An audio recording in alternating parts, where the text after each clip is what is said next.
many people ritually read the Bible. As soon as they get up, they say, if I don't read it, I will feel guilty. Something in their half sleepy state, they read it. Or when they were about to go to bed, when they are so sleepy, then they open the Bible, because I must close the day with the Word of God.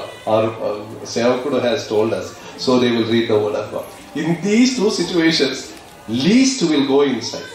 అయితే మన యొక్క జీవితాల్లో మనం చూసినప్పుడు లేచిన వెంటనే సగం నిద్రమత్తులో ఉన్నప్పుడు దినాన్ని వాక్యంతో ప్రారంభించాలి కనుక ఏదో ఆ మత్తులోనే కొంత ఒక వాక్యం చదువుకునే వారంగా ఉంటాం.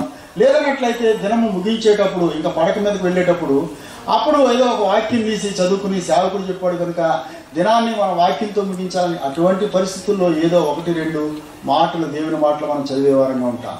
Another person told me that has been very helpful to me.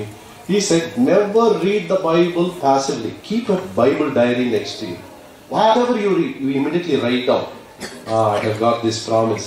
I have got this command. I have got this warning from this passage. Try to paraphrase it. Try to write something out of that passage with your own hand. That will stay longer in your heart. ఆ తర్వాత ఇంకొక వ్యక్తి చెప్పాడు, అది ఎంతో ఉపయోగకరమైంది నాకు కూడా. ఏంటన్నట్లయితే బైబిల్ని ఏదో ఒక స్తబ్దుగా అలా చదివేసేవాడిగా ఉండను. పక్కనే ఒక డైరీ పెట్టుకుంటాను. బైబిల్ చదివిన తర్వాత అందులో దేవుడు ఏమి ఆజ్ఞాపించిన వాడుగా ఉన్నాడు, ఏమి వాగ్దానం చేసిన వాడుగా ఉంటున్నాడు, ఏమి హెచ్చరిక చేసిన వాడుగా ఉంటున్నాడు, అవన్నీ నా యొక్క స్వహస్తాలతో నేను రాసుకుంటాను.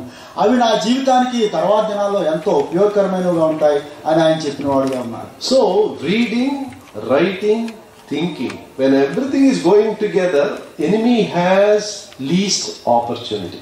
ఎప్పుడైతే మనం ఈ విధంగా బైబిల్ చదువుతూ దాన్ని రాస్తూ దాని గురించి మనం ఆలోచన చేసేటువంటి వారంగా ఉంటామో శత్రువు దాన్ని ఎత్తుకోపోవడానికి చాలా తక్కువ అవకాశం ఉండేదిగా ఉంటుంది. And through the day try to recollect, what did I read this morning, what did I hear this morning, you try to recollect. దినమంతట్లో కూడా దానిని మనం జ్ఞాపకం చేసుకునే వారంగా ఉంటాం. ఏం చదివాను, ఏం రాశాను, ఏం ధ్యానం చేశాను అనేటువంటి సంగతులను తిరిగి జ్ఞాపకం చేసుకోవడానికి అవకాశం ఉంటుంది.